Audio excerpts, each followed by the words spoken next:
3 months from today, the bank account could look completely different. Not because of some get-rich-quick scheme, but because small actions done consistently create massive change.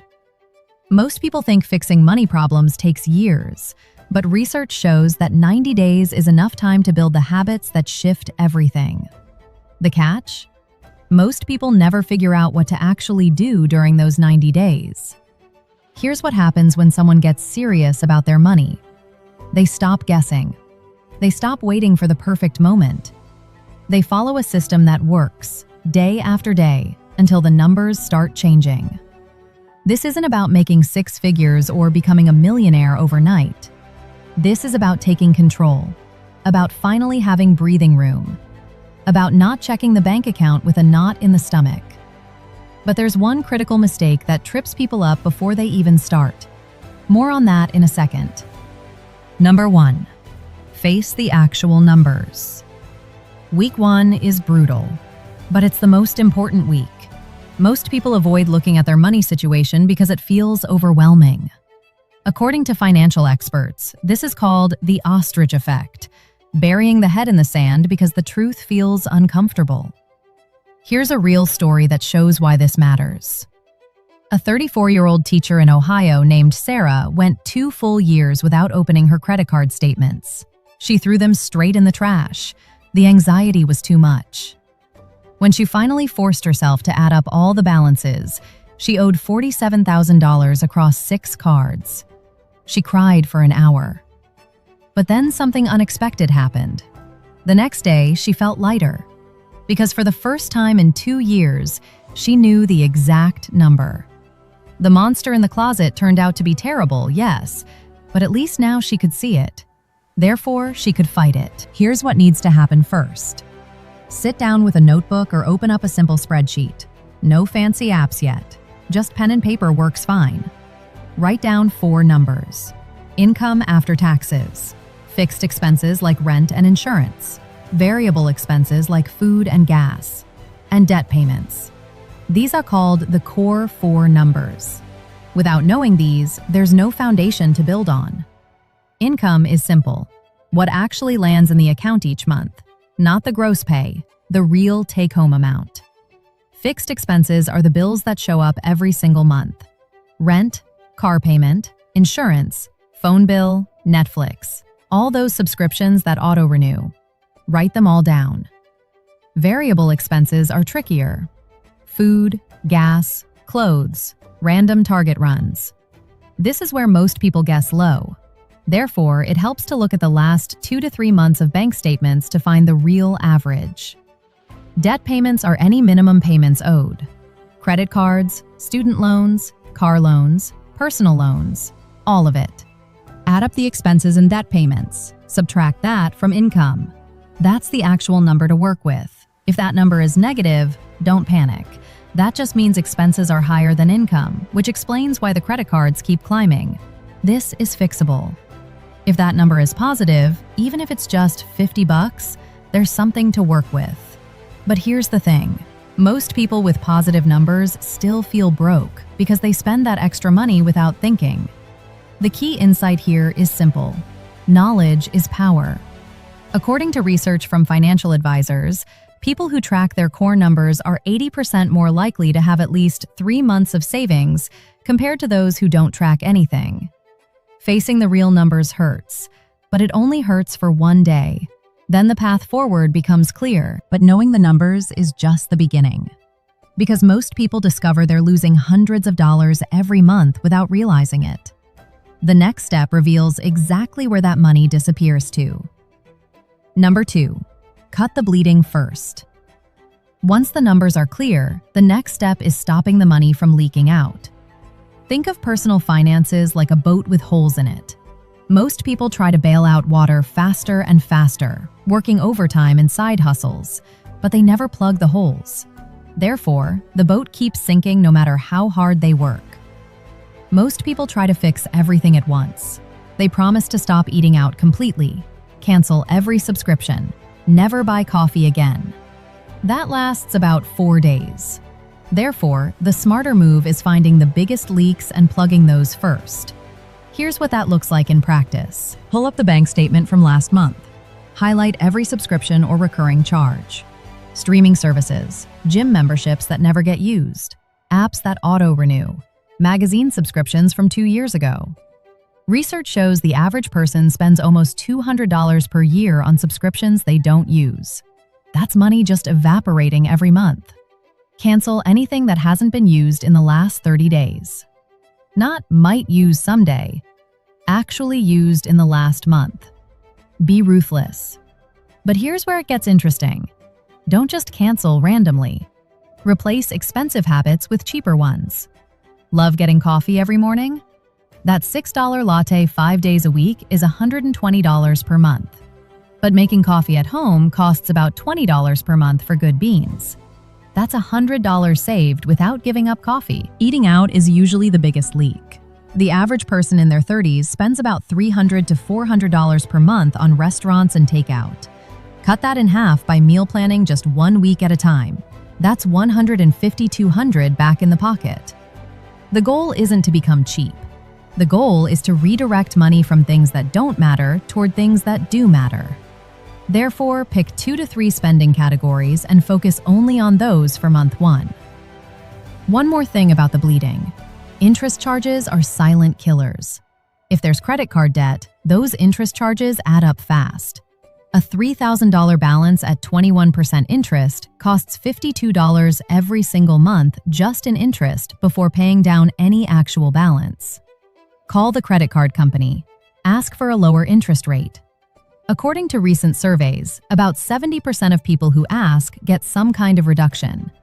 That's a 5-minute phone call that could save hundreds. Here's what's wild though. Even after plugging these leaks, most people still fail at the next step because there's a psychological trap that derails everything. Keep watching to see what it is. Number 3.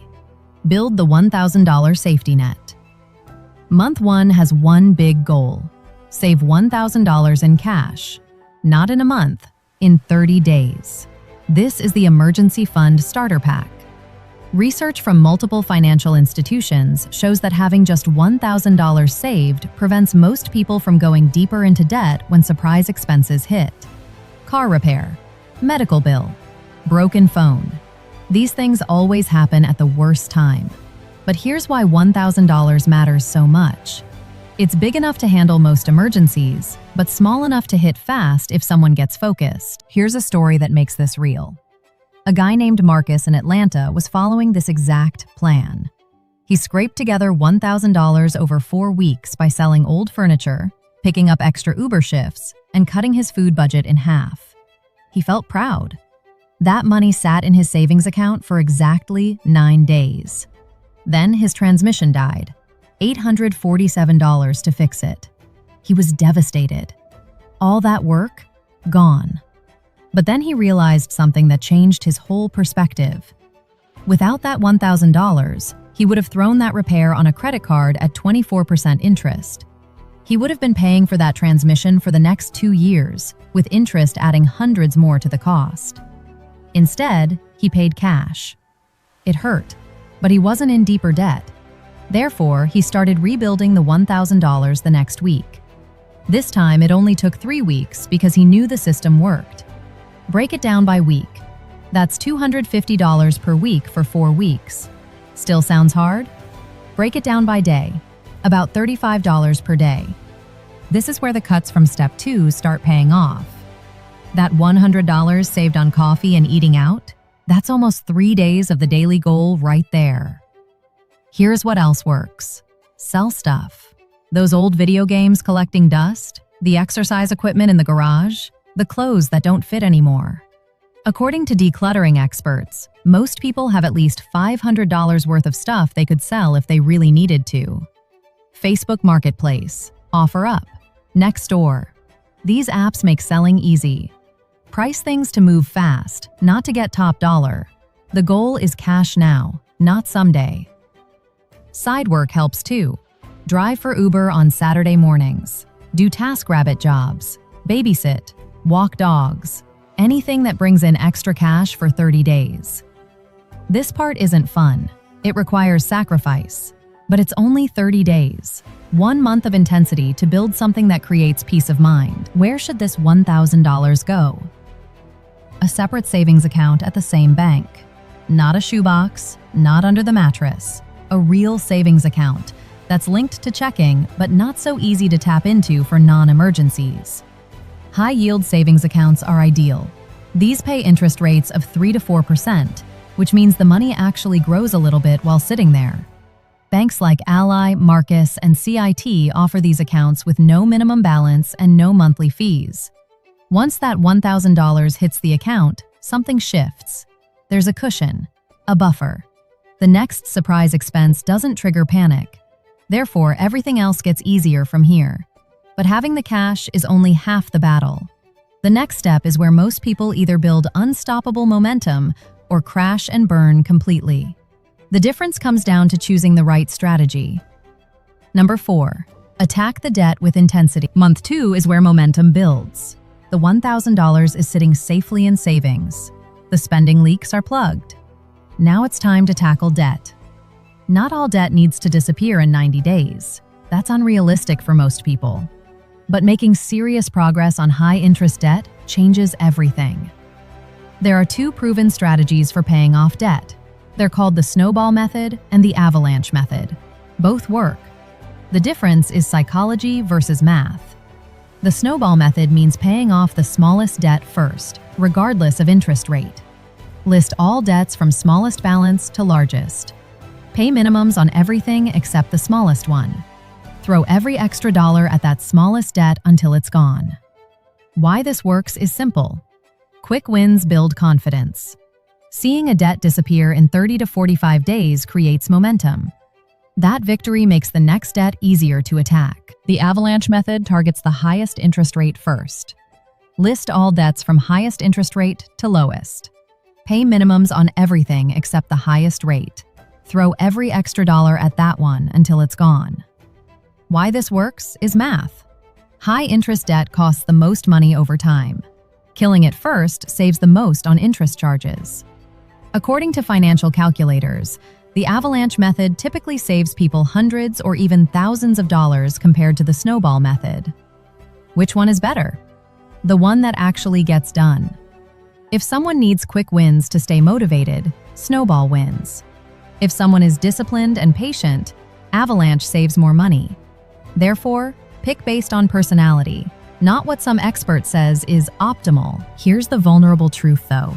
Most personal finance advice pretends everyone has perfect willpower and discipline. They don't. When someone is drowning in debt, when they've failed before, when they wake up stressed about money every single morning, they need wins. They need proof that change is possible. That's why the Snowball method works for so many people, even though the math says Avalanche is better. Because personal finance is personal. It's not a spreadsheet. It's emotions and fear and hope all tangled together.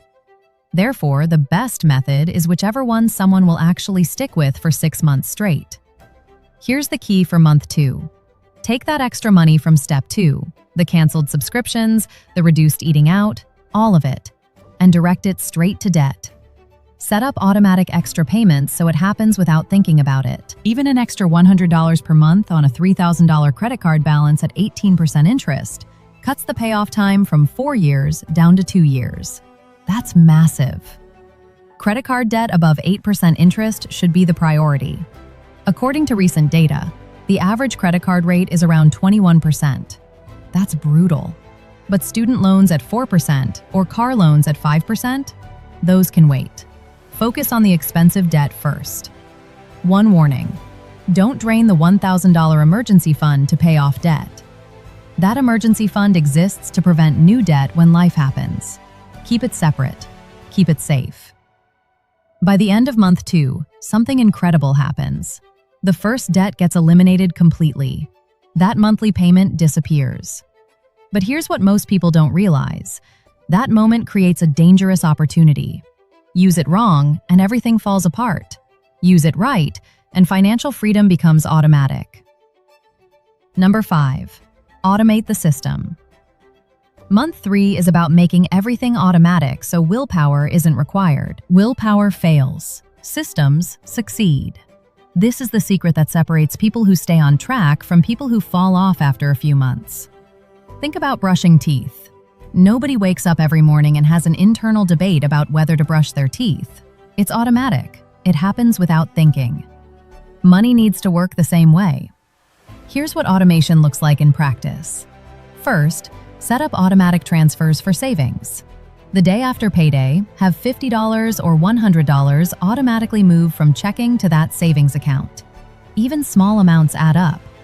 According to savings research, people who automate their savings save 30% more than people who try to remember to transfer money manually. Second, automate bill payments. Rent, insurance, phone, utilities, set them all to autopay. This prevents late fees and keeps the credit score healthy. Late payments cost $25 to $35 each time, plus they damage the credit score. Therefore, automation saves both money and hassle. Third, automate the extra debt payments. If the plan is to pay an extra $150 on the credit card each month, set that up as an automatic payment right after payday. Don't wait until the end of the month when the money might be gone. Here's why this matters so much. According to behavioral finance research, people are terrible at sticking to plans that require constant decisions. Every time there's a choice to save or spend, there's a chance to fail. But automation removes the choice. The money moves before there's time to think about it. One more automation trick that works really well. Create separate accounts for different purposes.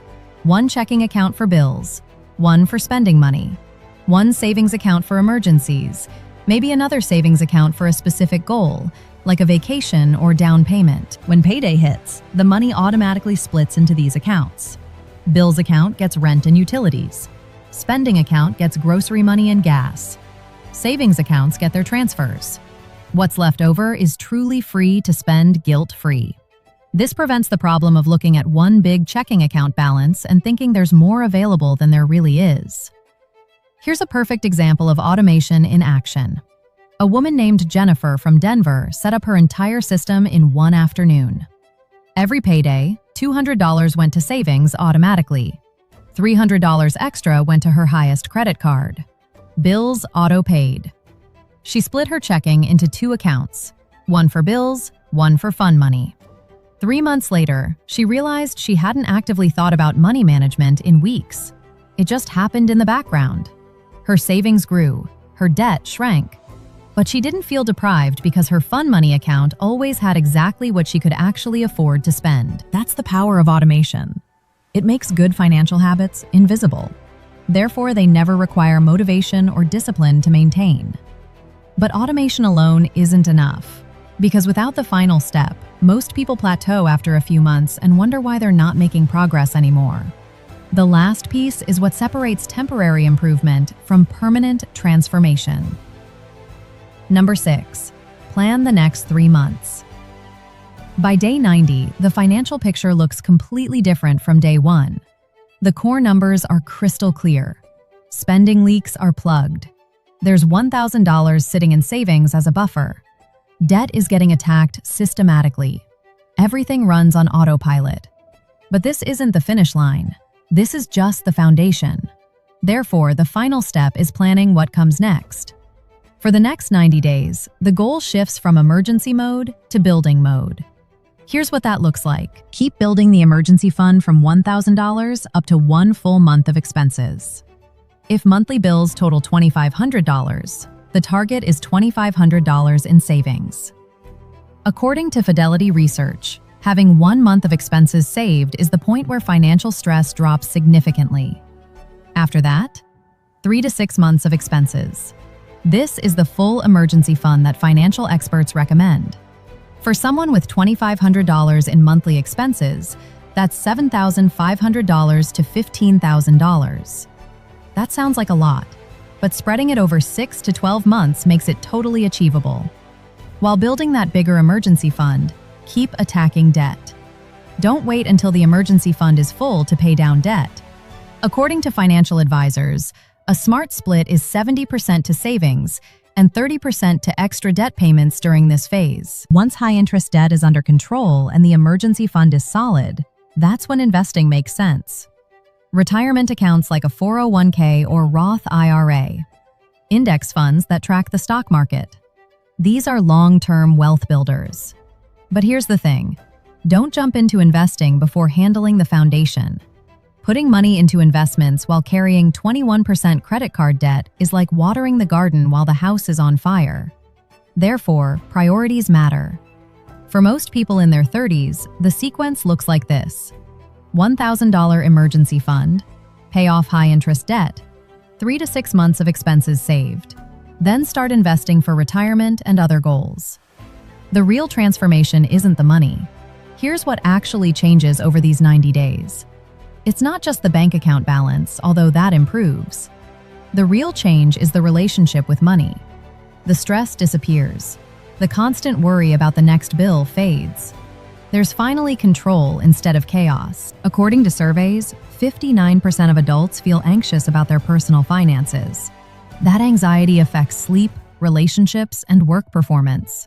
But when someone builds these habits, tracking numbers, cutting waste, saving cash, attacking debt, automating everything, that anxiety drops dramatically.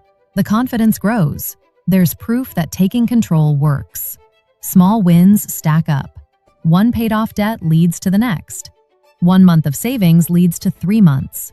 The momentum becomes unstoppable. This is why 90 days matters so much. It's long enough to see real results, but short enough to stay focused without burning out.